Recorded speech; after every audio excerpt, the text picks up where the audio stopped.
ਇਹ ਹਫ਼ਤਾਵਾਰ ਬਾਈਬਲ ਦਾ ਦਰਸੀਵਾਜ਼ Plainfield Christian Science Church Independent ਵੱਲੋਂ ਹੈ, ਜਿਹੜਾ ਨਿਊ ਜਰਸੀ ਅਮਰੀਕਾ ਵਿੱਚ ਹੈ। ਹੋਰ ਮਾਲੂਮਾਤ ਲਈ ਤੁਸੀਂ ਸਾਡੀ ਵੈਬਸਾਈਟ ਵੇਖੋ www.plainfieldcs.com। ਇਹ ਸਬਕ 28 ਫਰਵਰੀ 2021 ਐਤਵਾਰ ਦੇ ਦਿਨ ਹਫ਼ਤੇ ਦੇ ਅਖੀਰ ਉੱਤੇ ਤੁਹਾਡੇ ਪੜ੍ਹਨ ਲਈ ਤਿਆਰ ਕੀਤਾ ਗਿਆ ਹੈ। ਮਜ਼ਮੂਨ: ਮਸੀਹ ਯਸੂ। ਸੁਨਹਿਰੀ ਮਤਨ: ਯੋਹੰਨਾ। ਜੱਗ ਵਿੱਚ ਮੁਸੀਬਤ ਸਹਿੰਦੇ ਹੋ, ਪਰ ਖਾਤਰ ਜਮਾ ਰੱਖੋ, ਮੈਂ ਜੱਗ ਉੱਤੇ ਗਾਲਬ ਆਇਆ ਵਾਂ। ਮਸੀਹ ਯਸੂ।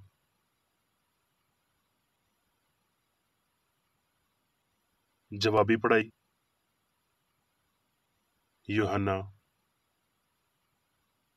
ਕਿਉਂ ਜੇ ਰੱਬ ਨੇ ਪੁੱਤਰ ਨੂੰ ਜੱਗ ਵਿੱਚ ਇਸ ਲਈ ਨਹੀਂ ਘੱਲਿਆ ਵੀ ਜੱਗ ਉੱਤੇ ਸਜ਼ਾ ਦਾ ਹੁਕਮ ਕਰੇ, ਬਲਕਿ ਇਸ ਲਈ ਵੀ ਜੱਗ ਉਹਦੇ ਰਾਹੀਂ ਮੁਕਤੀ ਪਾਵੇ। ਨਾ ਜੱਗ ਨਾਲ ਮੁਹੱਬਤ ਰੱਖੋ, ਨਾ ਉਹਨਾਂ ਸ਼ੈਵਾਂ ਨਾਲ ਜਿਹੜੀਆਂ ਜੱਗ ਵਿੱਚ ਨੇ। ਜਿਹੜਾ ਕੋਈ ਜੱਗ ਨਾਲ ਮੁਹੱਬਤ ਰੱਖਦਾ ਏ, ਉਹਦੇ ਵਿੱਚ ਪਿਓ ਦੀ ਮੁਹੱਬਤ ਨਹੀਂ। ਕਿਉਂ ਜੇ ਜੋ ਕੁਝ ਜੱਗ ਵਿੱਚ ਏ, ਯਾਨੀ ਜਿਸਮ ਦੀ ਖਾਹਿਸ਼ ਤੇ ਅੱਖੀਆਂ ਦੀ ਖਾਹਿਸ਼ ਤੇ ਹਯਾਤੀ ਦੀ ਸ਼ੋਖੀ, ਉਹ ਪਿਓ ਵੱਲੋਂ ਨਹੀਂ ਬਲਕਿ ਜੱਗ ਵੱਲੋਂ ਏ। ਜੱਗ ਤੇ ਇਹਦੀ ਖਾਹਿਸ਼ ਦੋਵੇਂ ਮਿਟਦੇ ਜਾਂਦੇ ਨੇ, ਪਰ ਜਿਹੜਾ ਰੱਬ ਦੀ ਮਰਜ਼ੀ ਉੱਤੇ ਟੁਰਦਾ ਏ, ਉਹ ਹਮੇਸ਼ਾ ਤੀਕਰ ਕਾਇਮ ਰਹੇਗਾ। ਜਿਹੜਾ ਕੋਈ ਰੱਬ ਤੋਂ ਪੈਦਾ ਹੋਇਆ ਏ, ਉਹ ਜੱਗ ਉੱਤੇ ਗਲਬ ਆਉਂਦਾ ਏ, ਤੇ ਉਹ ਗਲਬਾ ਜਿਹਦੇ ਨਾਲ ਜੱਗ ਮਗਲੂਬ ਹੋਇਆ ਏ, ਸਾਡਾ ਈਮਾਨ ਏ। ਜੱਗ ਦਾ ਮਗਲੂਬ ਕਰਨ ਵਾਲਾ ਕੌਣ ਏ, ਸਿਵਾਏ ਉਸ ਬੰਦੇ ਦੇ ਜਿਹਦਾ ਈਮਾਨ ਏ ਭਈ ਯਸੂ ਰੱਬ ਦਾ ਪੁੱਤਰ ਏ। ਤੇ ਅਸੀਂ ਇਹ ਜਾਣਦੇ ਹਾਂ ਭਈ ਰੱਬ ਦਾ ਪੁੱਤਰ ਆ ਗਿਆ ਏ, ਤੇ ਉਹਨੇ ਸਾਨੂੰ ਸਮਝ ਬਖਸ਼ੀ ਏ, ਤਾਂ ਜੋ ਉਹਨੂੰ ਜਿਹੜਾ ਅਸਲੀ ਏ ਜਾਣੀਏ, ਤੇ ਅਸੀਂ ਉਹਦੇ ਵਿੱਚ ਜਿਹੜਾ ਅਸਲੀ ਏ ਯਾਨੀ ਉਹਦੇ ਪੁੱਤਰ ਯਿਸੂ ਮਸੀਹ ਵਿੱਚ ਅਸਲੀ ਹਾਂ। ਅਸਲੀ ਰੱਬ ਤੇ ਹਮੇਸ਼ਾ ਦੀ ਹਯਾਤੀ ਇਹੀ ਏ।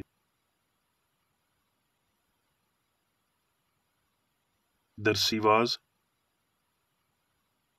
ਬਾਈਬਲ ਵਿੱਚੋਂ ਯੋਹੰਨਾ। ਸ਼ੁਰੂ ਵਿੱਚ ਕਲਾਮ ਸੀ ਤੇ ਕਲਾਮ ਰੱਬ ਦੇ ਨਾਲ ਸੀ, ਤੇ ਕਲਾਮ ਰੱਬ ਸੀ। ਉਹਦੇ ਵਿੱਚ ਹਯਾਤੀ ਸੀ, ਤੇ ਉਹ ਹਯਾਤੀ ਬੰਦਿਆਂ ਦਾ ਨੂਰ ਸੀ। ਅਸਲੀ ਨੂਰ ਜਿਹੜਾ ਹਰ ਇੱਕ ਬੰਦੇ ਨੂੰ ਰੌਸ਼ਨ ਕਰਦਾ ਏ, ਜੱਗ ਵਿੱਚ ਆਉਣ ਵਾਲਾ ਸੀ। ਉਹ ਜੱਗ ਵਿੱਚ ਸੀ, ਤੇ ਜੱਗ ਉਹਦੇ ਵਸੀਲੇ ਨਾਲ ਪੈਦਾ ਹੋਇਆ, ਤੇ ਜੱਗ ਨੇ ਉਹਨੂੰ ਨਾ ਪਛਾਣਿਆ। ਪਰ ਜਿਨ੍ਹਾਂ ਨੇ ਉਹਨੂੰ ਕਬੂਲ ਕੀਤਾ, ਉਹਨੇ ਉਹਨਾਂ ਨੂੰ ਰੱਬ ਦੇ ਪੁੱਤਰ ਬਣਨ ਦਾ ਹੱਕ ਬਖਸ਼ਿਆ, ਯਾਨੀ ਉਹਨਾਂ ਨੂੰ ਜਿਹੜੇ ਉਹਦੇ ਨਾਂ ਉੱਤੇ ਈਮਾਨ ਲਿਆਉਂਦੇ ਨੇ। ਉਹ ਨਾ ਲਹੂ ਤੋਂ, ਨਾ ਜਿਸਮ ਦੀ ਖਾਹਿਸ਼ ਤੋਂ, ਨਾ ਇਨਸਾਨ ਦੇ ਇਰਾਦੇ ਤੋਂ, ਬਲਕਿ ਰੱਬ ਤੋਂ ਪੈਦਾ ਹੋਏ।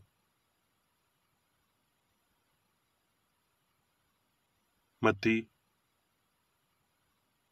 ਤੇ ਯੋਹੰਨਾ ਨੇ ਕੈਦਖਾਨੇ ਵਿੱਚ ਮਸੀਹ ਦੇ ਕੰਮਾਂ ਦਾ ਹਾਲ ਸੁਣ ਕੇ ਆਪਣੇ ਚੇਲਿਆਂ ਦੇ ਰਾਹੀਂ ਉਹਦੇ ਕੋਲੋਂ ਪੁੱਛਣ ਨੂੰ ਘੱਲਿਆ ਭਈ ਆਉਣ ਵਾਲਾ ਤੂੰ ਹੀ ਏ, ਜਾਂ ਅਸੀਂ ਕਿਸੇ ਦੂਜੇ ਦੀ ਰਾਹ ਵੇਖੀਏ। ਯਿਸੂ ਨੇ ਜਵਾਬ ਵਿੱਚ ਉਹਨਾਂ ਨੂੰ ਆਖਿਆ, ਜੋ ਕੁਝ ਤੁਸੀਂ ਵੇਖਦੇ ਤੇ ਸੁਣਦੇ ਹੋ, ਜਾ ਕੇ ਯੋਹੰਨਾ ਨੂੰ ਦੱਸ ਦਿਓ ਭਈ ਅੰਨੇ ਵੇਖਦੇ ਨੇ, ਤੇ ਲੰਗੜੇ ਟੁਰਦੇ ਫਿਰਦੇ ਨੇ, ਕੋੜੀ ਪਾਕ ਸਾਫ਼ ਕੀਤੇ ਜਾਂਦੇ ਨੇ, ਤੇ ਬੋਲੇ ਸੁਣਦੇ ਨੇ, ਤੇ ਮੁਰਦੇ ਜਿਉਂਦੇ ਕੀਤੇ ਜਾਂਦੇ ਨੇ, ਤੇ ਗਰੀਬਾਂ ਨੂੰ ਖੁਸ਼ਖਬਰੀ ਸੁਣਾਈ ਜਾਂਦੀ ਏ। ਤੇ ਧੰਨ ਏ ਉਹ ਜਿਹੜਾ ਮੇਰੇ ਪਾਰੋਂ ਠੋਕਰ ਨਾ ਖਾਵੇ।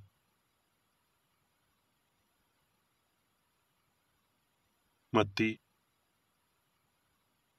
ਉਸ ਦਿਨ ਯਿਸੂ ਘਰ ਵਿੱਚੋਂ ਨਿਕਲ ਕੇ ਝੀਲ ਦੇ ਕੰਢੇ ਉੱਤੇ ਜਾ ਬੈਠਿਆ, ਤੇ ਉਹਦੇ ਕੋਲ ਵੱਡਾ ਜੱਥਾ ਇਕੱਠਾ ਹੋ ਗਿਆ ਭਈ ਉਹ ਕਸ਼ਤੀ ਉੱਤੇ ਚੜ੍ਹ ਬੈਠਿਆ, ਤੇ ਸਾਰਾ ਜੱਥਾ ਕੰਢੇ ਉੱਤੇ ਖੜਾ ਰਿਹਾ। ਤੇ ਉਹਨੇ ਉਹਨਾਂ ਦੇ ਨਾਲ ਬਹੁਤ ਸਾਰੀਆਂ ਗੱਲਾਂ ਤਮਸੀਲਾਂ ਵਿੱਚ ਕੀਤੀਆਂ ਭਈ ਵੇਖੋ, ਇੱਕ ਬੀਜ ਬੋਣ ਵਾਲਾ ਬੀਜ ਬੋਣ ਨਿਕਲਿਆ, ਤੇ ਬੋਣ ਵੇਲੇ ਕੁਝ ਦਾਣੇ ਰਾਹ ਦੇ ਕੰਢੇ ਡਿੱਗੇ, ਤੇ ਪਰਿੰਦਿਆਂ ਨੇ ਆ ਕੇ ਉਹਨਾਂ ਨੂੰ ਚੁਗ ਲਿਆ। ਤੇ ਕੁਝ ਪਥਰੀਲੀ ਧਰਤੀ ਉੱਤੇ ਡਿੱਗੇ, ਜਿੱਥੇ ਉਹਨਾਂ ਨੂੰ ਬਹੁਤ ਮਿੱਟੀ ਨਾ ਮਿਲੀ, ਤੇ ਡੂੰਘੀ ਮਿੱਟੀ ਨਾ ਮਿਲਣ ਦੇ ਪਾਰੋਂ ਛੇਤੀ ਉੱਗ ਆਏ, ਤੇ ਜਦੋਂ ਸੂਰਜ ਨਿਕਲਿਆ ਤੇ ਸੜ ਗਏ, ਤੇ ਜੜ ਨਾ ਹੋਣ ਦੇ ਪਾਰੋਂ ਸੁੱਕ ਗਏ। ਤੇ ਕੁਝ ਝਾੜੀਆਂ ਵਿੱਚ ਡਿੱਗੇ, ਤੇ ਝਾੜੀਆਂ ਨੇ ਵੱਧ ਕੇ ਉਹਨਾਂ ਨੂੰ ਦਬਾ ਲਿਆ। ਤੇ ਕੁਝ ਚੰਗੀ ਧਰਤੀ ਉੱਤੇ ਡਿੱਗੇ, ਤੇ ਫਲ ਲਿਆਏ, ਕੋਈ 100 ਗੁਣਾ, ਕੋਈ 60 ਗੁਣਾ, ਕੋਈ 30 ਗੁਣਾ। ਚੇਲਿਆਂ ਨੇ ਕੋਲ ਆ ਕੇ ਉਹਨੂੰ ਆਖਿਆ, ਭਈ ਤੂੰ ਉਹਨਾਂ ਨਾਲ ਤਮਸੀਲਾਂ ਵਿੱਚ ਗੱਲਾਂ ਕਿਉਂ ਕਰਦਾ ਏਂ? ਮੈਂ ਉਹਨਾਂ ਨਾਲ ਤਮਸੀਲਾਂ ਵਿੱਚ ਇਸ ਲਈ ਗੱਲਾਂ ਕਰਦਾ ਵਾਂ ਭਈ ਉਹ ਵੇਖਦੇ ਹੋਏ ਨਹੀਂ ਵੇਖਦੇ, ਤੇ ਸੁਣਦੇ ਹੋਏ ਨਹੀਂ ਸੁਣਦੇ, ਤੇ ਨਹੀਂ ਸਮਝਦੇ। ਕਿਉਂ ਜੇ ਇਸ ਉਮਤ ਦੇ ਦਿਲ ਉੱਤੇ ਚਰਬੀ ਛਾ ਗਈ ਏ, ਤੇ ਉਹ ਕੰਨਾਂ ਤੋਂ ਉੱਚਾ ਸੁਣਦੇ ਨੇ, ਤੇ ਉਹਨਾਂ ਨੇ ਆਪਣੀਆਂ ਅੱਖੀਆਂ ਬੰਦ ਕਰ ਲਈਆਂ ਨੇ, ਤਾਂ ਜੋ ਇੱਦਾਂ ਨਾ ਹੋਵੇ ਭਈ ਅੱਖੀਆਂ ਨਾਲ ਪਤਾ ਕਰਨ, ਤੇ ਕੰਨਾਂ ਨਾਲ ਸੁਣਨ, ਤੇ ਦਿਲ ਨਾਲ ਸਮਝਣ, ਤੇ ਰਜੂ ਲਿਆਉਣ, ਤੇ ਮੈਂ ਉਹਨਾਂ ਨੂੰ ਸ਼ਿਫਾ ਦੇਵਾਂ। ਜਿਹੜਾ ਪਥਰੀਲੀ ਧਰਤੀ ਉੱਤੇ ਬੋਇਆ ਗਿਆ ਇਹ ਉਹ ਏ ਜਿਹੜਾ ਕਲਾਮ ਨੂੰ ਸੁਣਦਾ ਏ ਤੇ ਛੇਤੀ ਹੀ ਖੁਸ਼ੀ ਨਾਲ ਕਬੂਲ ਕਰ ਲੈਂਦਾ ਏ, ਪਰ ਆਪਣੇ ਅੰਦਰ ਜੜ ਨਹੀਂ ਰੱਖਦਾ, ਬਲਕਿ ਕੁਝ ਦਿਨ ਦਾ ਹੁੰਦਾ ਏ। ਤੇ ਜਦੋਂ ਕਲਾਮ ਦੇ ਪਾਰੋਂ ਮੁਸੀਬਤ ਜਾਂ ਜ਼ੁਲਮ ਬਰਪਾ ਹੁੰਦਾ ਏ ਤੇ ਫਿਲਫੌਰ ਠੋਕਰ ਖਾਂਦਾ ਏ। ਤੇ ਜਿਹੜਾ ਝਾੜੀਆਂ ਵਿੱਚ ਬੋਇਆ ਗਿਆ ਇਹ ਉਹ ਏ ਜਿਹੜਾ ਕਲਾਮ ਨੂੰ ਸੁਣਦਾ ਏ ਤੇ ਜੱਗ ਦੀ ਫਿਕਰ ਤੇ ਦੌਲਤ ਦਾ ਫਰੇਬ ਉਸ ਕਲਾਮ ਨੂੰ ਦਬਾ ਦਿੰਦਾ ਏ ਤੇ ਉਹ ਬੇਫਲ ਰਹਿ ਜਾਂਦਾ ਏ। ਤੇ ਜਿਹੜਾ ਚੰਗੀ ਧਰਤੀ ਵਿੱਚ ਬੋਇਆ ਗਿਆ ਇਹ ਉਹ ਏ ਜਿਹੜਾ ਕਲਾਮ ਨੂੰ ਸੁਣਦਾ ਏ ਤੇ ਸਮਝਦਾ ਤੇ ਫਲ ਲਿਆਉਂਦਾ ਏ। ਕੋਈ 100 ਗੁਣਾ ਫਲਦਾ ਏ, ਕੋਈ 60 ਗੁਣਾ, ਕੋਈ 30 ਗੁਣਾ। ਮੱਤੀ। ਜਦੋਂ ਯਿਸੂ ਕੈਸਰੀਆ ਫਿਲਿੱਪੀ ਦੇ ਇਲਾਕੇ ਵਿੱਚ ਆਇਆ ਤੇ ਉਹਨੇ ਆਪਣੇ ਚੇਲਿਆਂ ਨੂੰ ਇਹ ਪੁੱਛਿਆ ਵੀ ਲੋਕ ਇਬਨੇ ਆਦਮ ਨੂੰ ਕੀ ਆਖਦੇ ਨੇ। ਉਹਨਾਂ ਨੇ ਆਖਿਆ, ਕਈ ਯੂਹੰਨਾ ਬਪਤਿਸਮਾ ਦੇਣ ਵਾਲਾ ਆਖਦੇ ਨੇ, ਕਈ ਏਲੀਆ, ਕਈ ਯਰਮੀਆ, ਕਈ ਨਬੀਆਂ ਵਿੱਚੋਂ ਕੋਈ। ਉਹਨੇ ਉਹਨਾਂ ਨੂੰ ਆਖਿਆ, ਪਰ ਤੁਸੀਂ ਮੈਨੂੰ ਕੀ ਆਖਦੇ ਹੋ? ਸ਼ਮੌਨ ਪਤਰਸ ਨੇ ਜਵਾਬ ਵਿੱਚ ਆਖਿਆ, ਤੂੰ ਜਿਉਂਦੇ ਰੱਬ ਦਾ ਪੁੱਤਰ ਮਸੀਹ ਹੈ। ਯਿਸੂ ਨੇ ਜਵਾਬ ਵਿੱਚ ਉਹਨੂੰ ਆਖਿਆ, ਧੰਨ ਏ ਤੂੰ ਸ਼ਮੌਨ ਬਰ-ਯੋਨਾ, ਕਿਉਂ ਜੇ ਇਹ ਗੱਲ ਗੋਸ਼ਤ ਤੇ ਲਹੂ ਨੇ ਨਹੀਂ, ਬਲਕਿ ਮੇਰੇ ਪਿਓ ਨੇ ਜਿਹੜਾ ਅਸਮਾਨ ਉੱਤੇ ਹੈ ਤੇਰੇ ਉੱਤੇ ਜ਼ਾਹਿਰ ਕੀਤੀ ਹੈ। ਉਸ ਵੇਲੇ ਤੋਂ ਯਿਸੂ ਆਪਣੇ ਚੇਲਿਆਂ ਉੱਤੇ ਜ਼ਾਹਿਰ ਕਰਨ ਲੱਗ ਪਿਆ ਭਈ ਉਹਨੂੰ ਜ਼ਰੂਰ ਏ ਭਈ ਯਰੂਸ਼ਲਮ ਨੂੰ ਜਾਵੇ ਤੇ ਬਜ਼ੁਰਗਾਂ ਤੇ ਸਰਦਾਰ ਕਾਹਨਾਂ ਤੇ ਫਕੀਰਾਂ ਕੋਲੋਂ ਬਹੁਤ ਦੁੱਖ ਸਵੇ ਤੇ ਕਤਲ ਕੀਤਾ ਜਾਵੇ ਤੇ ਤੀਜੇ ਦਿਨ ਜੀ ਉੱਠੇ। ਇਹਦੇ ਉੱਤੇ ਪਤਰਸ ਉਹਨੂੰ ਵੱਖਰਾ ਲਿਜਾ ਕੇ ਮਲਾਮਤ ਕਰਨ ਲੱਗ ਪਿਆ ਭਈ ਐ ਖੁਦਾਵੰਦ, ਰੱਬ ਨਾ ਕਰੇ ਇਹ ਤੇਰੇ ਉੱਤੇ ਹਰਗਿਜ਼ ਨਾ ਆਵੇ। ਉਹਨੇ ਫਿਰ ਕੇ ਪਤਰਸ ਨੂੰ ਆਖਿਆ, ਐ ਸ਼ੈਤਾਨ, ਮੇਰੇ ਸਾਹਮਣੇ ਦੂਰ ਹੋ ਜਾ, ਤੂੰ ਮੇਰੇ ਲਈ ਠੋਕਰ ਦਾ ਬਾਇਸ ਹੈ, ਕਿਉਂ ਜੇ ਤੂੰ ਰੱਬ ਦੀਆਂ ਗੱਲਾਂ ਦਾ ਨਹੀਂ ਬਲਕਿ ਬੰਦਿਆਂ ਦੀਆਂ ਗੱਲਾਂ ਦਾ ਖਿਆਲ ਰੱਖਦਾ ਹੈ। ਉਸ ਵੇਲੇ ਯਿਸੂ ਨੇ ਆਪਣੇ ਚੇਲਿਆਂ ਨੂੰ ਆਖਿਆ ਭਈ ਜੇ ਕੋਈ ਮੇਰੇ ਮਗਰ ਆਉਣਾ ਚਾਹਵੇ ਤੇ ਆਪਣੀ ਖੁਦੀ ਦਾ ਇਨਕਾਰ ਕਰੇ ਤੇ ਆਪਣੀ ਸੂਲੀ ਚੁੱਕੇ ਤੇ ਮੇਰੇ ਮਗਰ ਟੁਰ ਪਵੇ। ਕਿਉਂ ਜੇ ਜਿਹੜਾ ਕੋਈ ਆਪਣੀ ਜਾਨ ਬਚਾਉਣਾ ਚਾਹਵੇ ਉਹਨੂੰ ਗਵਾਏਗਾ, ਤੇ ਜਿਹੜਾ ਕੋਈ ਮੇਰੀ ਖਾਤਰ ਆਪਣੀ ਜਾਨ ਗਵਾਏਗਾ ਉਹਨੂੰ ਪਾਏਗਾ। ਤੇ ਜੇ ਬੰਦਾ ਸਾਰੇ ਜੱਗ ਨੂੰ ਹਾਸਲ ਕਰੇ ਤੇ ਆਪਣੀ ਜਾਨ ਦਾ ਨੁਕਸਾਨ ਪਾਵੇ ਤੇ ਉਹਨੂੰ ਕੀ ਫਾਇਦਾ ਹੋਵੇਗਾ।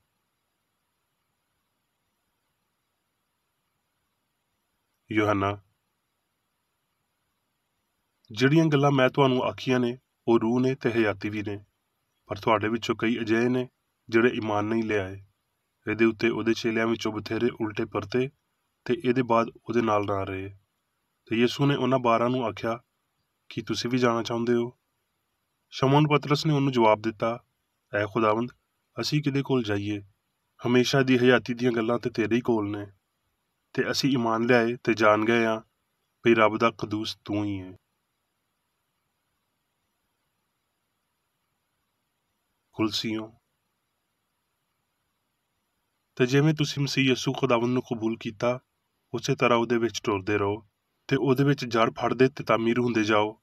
ਤੇ ਜਿਵੇਂ ਤੁਸੀਂ ਤਾਲੀਮ ਪਾਈ ਉਸੇ ਤਰ੍ਹਾਂ ਈਮਾਨ ਵਿੱਚ ਮਜ਼ਬੂਤ ਹੋ ਤੇ ਖੂਬ ਸ਼ੁਕਰਗੁਜ਼ਾਰੀ ਕਰਿਆ ਕਰੋ।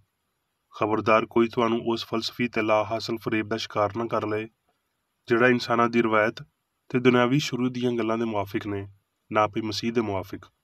ਤੁਸੀਂ ਉਹਦੇ ਵਿੱਚ ਮਾਮੂਰ ਹੋ ਗਏ ਹੋ ਜਿਹੜਾ ਸਾਰੀ ਹਕੂਮਤ ਤੇ ਇਖਤਿਆਰ ਦਾ ਸਿਰਾ ਹੈ, ਤੇ ਹੁਕਮਾਂ ਦੀ ਉਹ ਦਸਤਾਵੇਜ਼ ਮਿਟਾ ਦਿੱਤੀ ਜਿਹੜੀ ਸਾਡੇ ਨਾਂ ਉੱਤੇ ਤੇ ਸਾਡੇ ਖਿਲਾਫ ਸੀ, ਤੇ ਉਹਨੂੰ ਸੂਲੀ ਉੱਤੇ ਕਿੱਲਾਂ ਨਾਲ ਜੜ ਕੇ ਸਾਹਮਣੇ ਹਟਾ ਦਿੱਤਾ।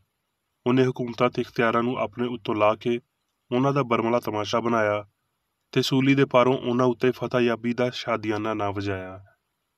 ਜਦੋਂ ਤੁਸੀਂ ਮਸੀਹ ਦੇ ਨਾਲ ਦੁਨਿਆਵੀ ਸ਼ੁਰੂ ਦੀਆਂ ਗੱਲਾਂ ਵੱਲ ਮੁੜ ਗਏ ਤੇ ਫਿਰ ਉਹਨਾਂ ਵਾਂਗਰ ਜਿਹੜੇ ਜੱਗ ਵਿੱਚ ਹਯਾਤੀ ਗੁਜ਼ਾਰਦੇ ਨੇ ਇਨਸਾਨੀ ਹੁਕਮਾਂ ਤੇ ਤਾਲੀਮ ਦੇ ਮੁਆਫਿਕ ਇੱਦਾਂ ਦੇ ਕਾਇਦਿਆਂ ਦੇ ਕਿਉਂ ਪਾਬੰਦ ਹੁੰਦੇ ਹੋ ਵੀ ਇਹਨੂੰ ਨਾ ਛੂਣਾ, ਉਹਨੂੰ ਨਾ ਚਖਣਾ, ਉਹਨੂੰ ਹੱਥ ਨਾ ਲਾਉਣਾ, ਕਿਉਂ ਜੇ ਇਹ ਸਾਰੀਆਂ ਸ਼ੈਵਾਂ ਕੰਮ ਵਿੱਚ ਲਿਆਉਂਦੇ ਲਿਆਉਂਦੇ ਫਨਾਹ ਹੋ ਜਾਣਗੀਆਂ।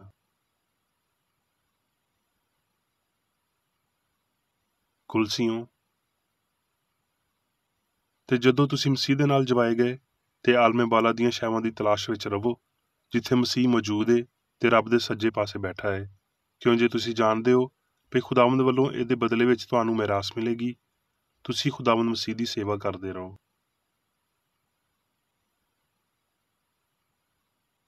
ਹੁਣ ਮੈਂ ਮੇਰੀ ਬੇਕਰ ਰੇਡੀ ਦੀ ਲਿਖੀ ਹੋਈ ਕ੍ਰਿਸਚਨ ਸਾਇੰਸ ਦੀ ਦਰਸੀ ਕਿਤਾਬ ਸਾਇੰਸ ਤੇ ਸਿਹਤ ਆਇਤਾਂ ਦੀ ਕੁੰਜੀ ਦੇ ਨਾਲ ਵਿੱਚੋਂ ਲਈਆਂ ਹੋਈਆਂ ਲਿਖਾਈਆਂ ਪੜਾਂਗਾ।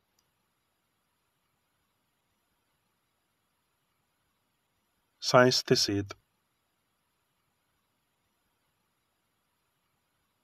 ਯਿਸੂ ਨਾਸਰੀ ਦੀ ਆਮਦ ਮਸੀਹੀ ਦੌਰ ਦੀ ਪਹਿਲੀ ਸਦੀ ਦਾ ਅਹਾਤਾ ਕਰਦੀ ਏ, ਪਰ ਮਸੀਹ ਇਬਤਦਾਈ ਵਰ੍ਹਿਆਂ ਜਾਂ ਅਖੀਰੀ ਦਿਨਾਂ ਦੀ ਕੈਦ ਤੋਂ ਬਗੈਰ ਏ। ਮਸੀਹੀ ਦੌਰ ਤੋਂ ਪਹਿਲਾਂ ਤੇ ਬਾਅਦ ਵਿੱਚ ਪੀੜ੍ਹੀ ਤੋਂ ਪੀੜ੍ਹੀ ਮਸੀਹ ਰੂਹਾਨੀ ਖਿਆਲ ਤੇ ਰੱਬ ਦੇ ਪਰਛਾਵੇਂ ਦੇ ਤੌਰ ਤੇ ਉਹਨਾਂ ਲੋਕਾਂ ਲਈ ਕੁਝ ਖਾਸ ਤਾਕਤ ਤੇ ਫਜ਼ਲ ਦੇ ਨਾਲ ਆਇਆ ਜਿਹੜੇ ਮਸੀਹ ਯਾਨੀ ਸੱਚਾਈ ਨੂੰ ਹਾਸਲ ਕਰਨ ਲਈ ਤਿਆਰ ਸੀ।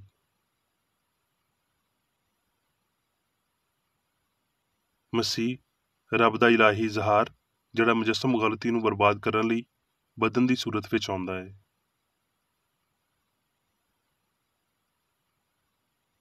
ਯਿਸੂ ਇਲਾਹੀ ਖਿਆਲ ਦਾ ਬੁਲੰਦ ਤਰੀਨ ਇਨਸਾਨੀ ਜਿਸਮਾਨੀ ਤਸੱਵਰ ਗਲਤੀ ਨੂੰ ਮੁਲਾਮਤ ਕਰਦਿਆਂ ਤੇ ਨੇਸਤ ਕਰਦਿਆਂ ਹੋਏ ਤੇ ਇਨਸਾਨੀ ਲਾਫਾਨੀਅਤ ਨੂੰ ਲੋਹ ਵਿੱਚ ਲਿਆਉਂਦਿਆਂ ਹੋਏ।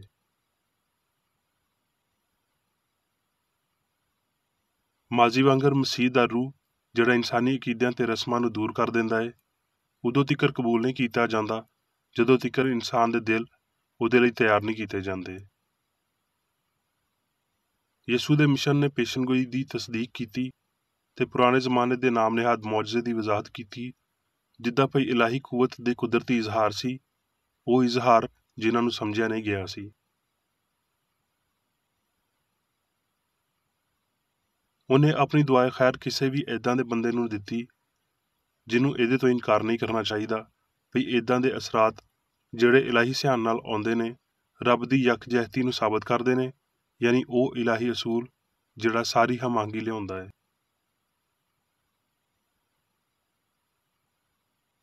ਇਲਾਹੀ ਸਿਆਣ ਵਿੱਚ ਮੁਕਰਰ ਕਰਦਾ ਹਰ ਅਸਰ ਨੂੰ ਕਾਬੂ ਵਿੱਚ ਕਰਦਿਆਂ ਹੋਏ ਤੇ ਸਾਰੀ ਵਜ੍ਹਾ ਨੂੰ ਪਛਾਣਦਿਆਂ ਹੋਏ ਜੱਗ ਦਾ ਅਸਲੀ ਇਖਤਿਆਰ ਸਿਆਣ ਵਿੱਚ ਹੈ।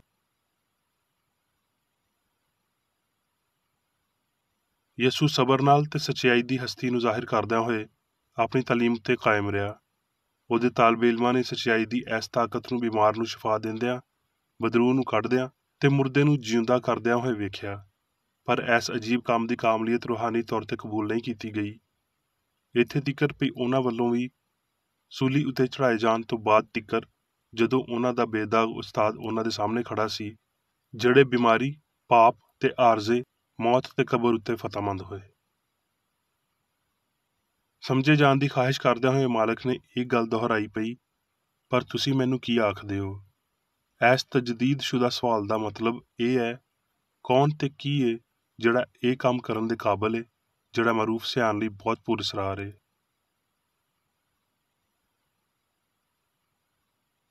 ਆਪਣੀ ਅਮੂਮੀ ਸਖਤੀ ਦੇ ਨਾਲ ਸ਼ਮਾਉਨ ਨੇ ਆਪਣੇ ਭਰਾਵਾਂ ਲਈ ਜਵਾਬ ਦਿੱਤਾ ਤੇ ਉਹਦੇ ਜਵਾਬ ਨੇ ਇੱਕ ਵੱਡੀ ਅਸਲੀਅਤ ਨੂੰ ਕਾਇਮ ਕੀਤਾ।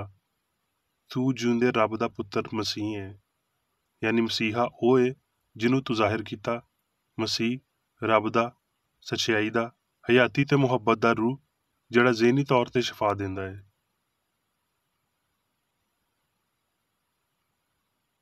ਮਾਲਕ ਨੇ ਅਕਸਰ ਆਪਣੇ ਕਲਾਮ ਦੀ ਵਜ਼ਾਹਤ ਕਰਨ ਤੋਂ ਇਨਕਾਰ ਕੀਤਾ, ਕਿਉਂ ਜੇ ਇੱਕ ਮਾਦੀ ਦੌਰ ਵਿੱਚ ਰੂਹਾਨੀ ਸੱਚਾਈ ਨੂੰ ਸਮਝਣਾ ਵਾਵਾ ਔਖਾ ਕੰਮ ਸੀ।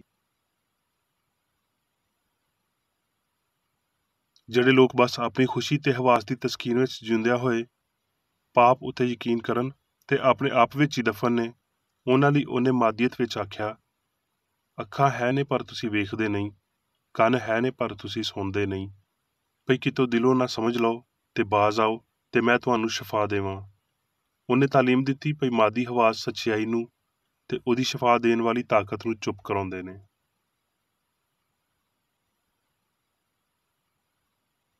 ਯਿਸੂ ਦੀਆਂ ਤਮਸੀਲਾਂ ਹਯਾਤੀ ਨੂੰ ਵਿਸਤਾਰਦੀਆਂ ਨੇ, ਜਿਹੜੀ ਕਦੀ ਪਾਪ ਤੇ ਮੌਤ ਨਾਲ ਮਿਲਾਵਟ ਵਾਲੀ ਨਹੀਂ ਹੁੰਦੀ। ਉਹਨੇ ਸਾਇੰਸ ਦਾ ਕੁਹਾੜਾ ਮਾਦੀ ਇਲਮ ਦੀ ਜੜ ਉੱਤੇ ਧਰਿਆ ਹੈ, ਤਾਂ ਜੋ ਇਹ ਸ਼ਿਰਕ ਦੇ ਝੂਠੇ ਅਕੀਦੇ ਨੂੰ ਵੱਢਣ ਲਈ ਤਿਆਰ ਹੋਵੇ ਭਈ ਰੱਬ ਜਾਂ ਹਯਾਤੀ ਮਾਦੇ ਦੀ ਜਾਂ ਮਾਦੇ ਵਿੱਚ ਹੈ। ਯਿਸੂ ਨੇ ਇੱਕ ਹੀ ਵੇਲੇ ਵਿੱਚ 70 ਲੋਕਾਂ ਨੂੰ ਘੱਲਿਆ, ਪਰ ਬਸ 12 ਜਣੇ ਹੀ ਜ਼ਰੂਰੀ ਤਾਰੀਖੀ ਰਿਕਾਰਡ ਬਣਾ ਸਕੇ। ਰਵਾਇਤ ਉਹਦੇ ਸਿਰ ਉੱਤੇ 200 ਜਾਂ 300 ਚੇਲਿਆਂ ਦਾ ਹੀ ਸੇਰਾ ਬੰਨ੍ਹਦੀ ਏ, ਜਿਨ੍ਹਾਂ ਦਾ ਕੋਈ ਨਾਮੋ ਨਿਸ਼ਾਨ ਨਹੀਂ ਮਿਲਿਆ। ਬੁਲਾਏ ਹੋਏ ਤੇ ਬਹੁਤ ਨੇ, ਪਰ ਬਰਗਜ਼ੀਦਾ ਥੋੜ੍ਹੇ ਨੇ। ਉਹ ਫਜ਼ਲ ਤੋਂ ਦੂਰ ਹੋ ਗਏ ਨੇ, ਕਿਉਂ ਜੇ ਉਹਨਾਂ ਨੇ ਅਸਲ ਵਿੱਚ ਆਪਣੇ ਮਾਲਕ ਦੀ ਹਦਾਇਤ ਨੂੰ ਨਹੀਂ ਸਮਝਿਆ ਸੀ। ਉਹ ਲੋਕ ਜਿਹੜੇ ਮਸੀਹ ਦੀ ਪੈਰਵੀ ਕਰਨ ਦਾ ਇਕਰਾਰ ਕਰਦੇ ਨੇ, ਉਸ ਇਬਤਦਾਈ ਮਜ਼ਹਬ ਨੂੰ ਰੱਦ ਕਰਦੇ ਨੇ ਜਿਹੜਾ ਉਹਨੇ ਕਾਇਮ ਕੀਤਾ। ਯਿਸੂ ਨੂੰ ਅਜ਼ੀਅਤ ਦੇਣ ਵਾਲੇ ਇਸੇ ਖਾਸ ਨੁਕਤੇ ਉੱਤੇ ਆਪਣਾ ਮਜ਼ਬੂਤ ਤਰੀਨ ਹਮਲਾ ਕਰਦੇ ਸੀ। ਉਹਨਾਂ ਨੇ ਮਾਦੇ ਦੇ ਰਹਿਮੋ ਕਰਮ ਉੱਤੇ ਫੜਨ ਦੀ ਤੇ ਕੁਝ ਖਾਸ ਫਰਜ਼ੀ ਮਾਦੀ ਕਾਨੂੰਨਾਂ ਦੇ ਮੁਤਾਬਕ ਉਹਨੂੰ ਕਤਲ ਕਰਨ ਦੀ ਕੋਸ਼ਿਸ਼ ਕੀਤੀ।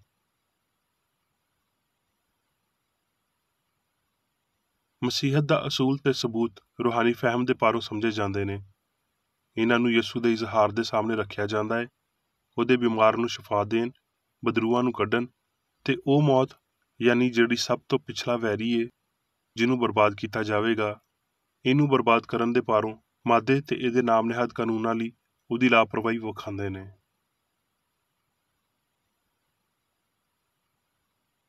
ਜੇ ਬਿਮਾਰੀ ਅਸਲੀ ਏ ਤੇ ਇਹ ਲਾਫਾਨੀਅਤ ਨਾਲ ਤਾਲੁਕ ਰੱਖਦੀ ਏ, ਜੇ ਸੱਚੀ ਏ ਤੇ ਇਹ ਸੱਚਾਈ ਦਾ ਹਿੱਸਾ ਏ। ਨਸ਼ੇ ਦੇ ਨਾਲ ਜਾਂ ਇਹਦੇ ਬਗੈਰ ਕੀ ਤੁਸੀਂ ਸੱਚਾਈ ਦੀ ਹਾਲਤ ਜਾਂ ਖਸੂਸੀਅਤ ਨੂੰ ਤਬਾਹ ਕਰੋਗੇ?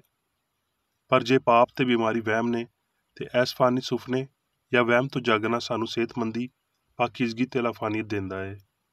ਇਹ ਜਾਗਣਾ ਮਸੀਹ ਦਾ ਆਉਣਾ ਏ, ਸੱਚਾਈ ਦਾ ਵੇਲੇ ਤੋਂ ਪਹਿਲਾਂ ਇਜ਼ਹਾਰ ਜਿਹੜਾ ਗਲਤੀ ਨੂੰ ਬਾਹਰ ਕੱਢਦਾ ਤੇ ਬਿਮਾਰ ਨੂੰ ਠੀਕ ਕਰ ਦਿੰਦਾ ਏ। ਇਹ ਉਹ ਮੁਕਤੀ ਏ ਜਿਹੜੀ ਰੱਬ ਇਲਾਹੀ ਅਸੂਲ ਉਸ ਮੁਹੱਬਤ ਪਾਰੋਂ ਮਿਲਦੀ ਏ ਜਿਹਨੂੰ ਯਿਸੂ ਨੇ ਜ਼ਾਹਿਰ ਕੀਤਾ ਹੈ।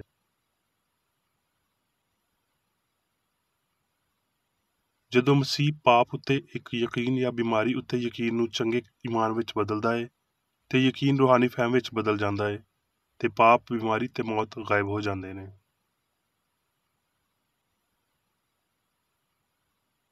ਸਾਡੇ ਮਾਲਕ ਨੇ ਬਦਰੂਆਂ, ਬੁਰਾਈਆਂ ਨੂੰ ਕੱਢਿਆ ਤੇ ਬਿਮਾਰ ਨੂੰ ਸ਼ਿਫਾ ਦਿੱਤੀ। ਇਹ ਉਹਦੇ ਪੈਰੋਕਾਰਾਂ ਦੇ ਬਾਰੇ ਵਿੱਚ ਵੀ ਆਖਿਆ ਜਾਣਾ ਚਾਹੀਦਾ ਹੈ ਭਈ ਉਹਨਾਂ ਨੇ ਆਪਣੇ ਆਪ ਵਿੱਚੋਂ ਤੇ ਦੂਜਿਆਂ ਵਿੱਚੋਂ ਖੌਫ ਤੇ ਬੁਰਾਈ ਨੂੰ ਕੱਢ ਦਿੱਤਾ ਤੇ ਬਿਮਾਰ ਨੂੰ ਸ਼ਿਫਾ ਦਿੱਤੀ। ਜਦੋਂ ਵੀ ਇਨਸਾਨ ਉੱਤੇ ਰੱਬ ਦੀ ਹੁਕਮਰਾਨੀ ਹੁੰਦੀ ਏ, ਰੱਬ ਬਿਮਾਰ ਨੂੰ ਇਨਸਾਨ ਦੇ ਰਾਹੀਂ ਸ਼ਿਫਾ ਦੇਵੇਗਾ। ਸੱਚਾਈ ਗਲਤੀ ਨੂੰ ਹੁਣ ਵੀ ਇੰਨੇ ਯਕੀਨ ਦੇ ਨਾਲ ਬਾਹਰ ਕੱਢ ਦਿੰਦੀ ਏ ਜਿੱਦਾਂ ਉਹਨੇ 19 ਸਦੀਆਂ ਪਹਿਲਾਂ ਕੀਤਾ ਸੀ।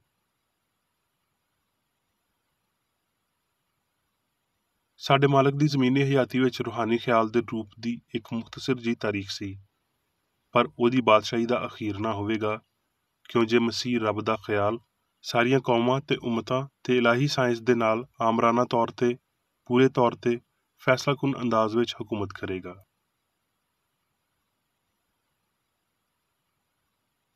ਹੁਣ ਮੈਂ ਮੇਰੀ ਬੇਕਰੇਡੀ ਵੱਲੋਂ ਚਰਚ ਮੈਨੂਅਲ ਵਿੱਚ ਦਿੱਤੇ ਹੋਏ ਰੋਜ਼ਾਨਾ ਦੇ 3 ਫਰਜ਼ ਪੜਾਂਗਾ।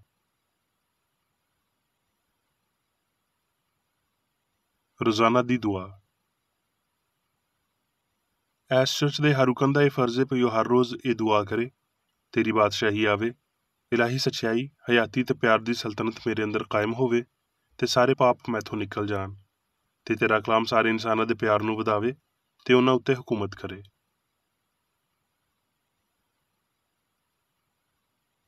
ਮਕਸਦਾਂ ਤੇ ਕੰਮਾਂ ਦਾ ਇੱਕ ਅਸੂਲ।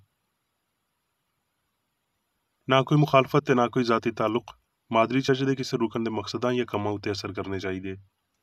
ਸਾਇੰਸ ਵਿੱਚ ਬਸ ਇਲਾਹੀ ਪਿਆਰੀ ਹਕੂਮਤ ਕਰਦਾ ਹੈ ਤੇ ਇੱਕ ਮਸੀਹੀ ਸਾਇੰਸਦਾਨ ਪਾਪ ਨੂੰ ਰੱਦ ਕਰਦਿਆਂ ਹੋਏ ਸੁੱਚੀ ਭਰਾਬੰਦੀ, ਖੈਰਾਤ ਪਸੰਦੀ ਤੇ ਮਾਫੀ ਨਾਲ ਪਿਆਰ ਦੀਆਂ ਮਿੱਠੀਆਂ ਸੱਚਾਈਆਂ ਦਾ ਪਰਛਾਵਾਂ ਬਣਦਾ ਹੈ। ਐਸ ਚਰਚ ਦੇ ਸਾਰੇ ਰੁਕਨਾਂ ਨੂੰ ਸਾਰੇ ਪਾਪਾਂ ਤੋਂ, ਗਲਤ ਤਰ੍ਹਾਂ ਦੀਆਂ ਪੇਸ਼ਨਗੋਈਆਂ, ਮੁਨਸਫੀਆਂ, ਮੁਜ਼ਮਤਾਂ, ਸਲਾਹਾਂ, ਗਲਤ ਅਸਰਾਂ ਨੂੰ ਲੈਣ ਤੇ ਗਲਤ ਅਸਰ ਦੇਣ ਤੋਂ ਆਜ਼ਾਦ ਰਹਿਣ ਲਈ ਹਰ ਰੋਜ਼ ਖਿਆਲ ਰੱਖਣਾ ਚਾਹੀਦਾ ਹੈ ਤੇ ਦੁਆ ਕਰਨੀ ਚਾਹੀਦੀ ਹੈ। ਫਰਜ਼ ਲਈ ਚੁਸਤੀ। ਐਸ ਚਰਚ ਦੇ ਹਰ ਰੁਕਨ ਦਾ ਇਹ ਫਰਜ਼ ਹੈ ਕਿ ਉਹ ਹਰ ਰੋਜ਼ ਜਾਰਹਾਨਾ ਜ਼ਿਹਨੀ ਸਲਾਮਾਂ ਦੇ ਖਿਲਾਫ ਆਪਣੇ ਆਪ ਨੂੰ ਤਿਆਰ ਰੱਖੇ ਤੇ ਰੱਬ, ਆਪਣੇ ਕਾਇਦ ਤੇ ਇਨਸਾਨਾਂ ਲਈ ਆਪਣੇ ਫਰਜ਼ਾਂ ਨੂੰ ਨਾ ਕਦੀ ਭੁੱਲੇ ਤੇ ਨਾ ਕਦੀ ਨਜ਼ਰਅੰਦਾਜ਼ ਕਰੇ। ਉਹਦੇ ਕੰਮਾਂ ਦੇ ਰਾਹੀਂ ਉਹਦਾ ਇਨਸਾਫ ਹੋਵੇਗਾ, ਉਹ ਬੇਕਸੂਰ ਜਾਂ ਕਸੂਰਵਾਰ ਹੋਵੇਗਾ।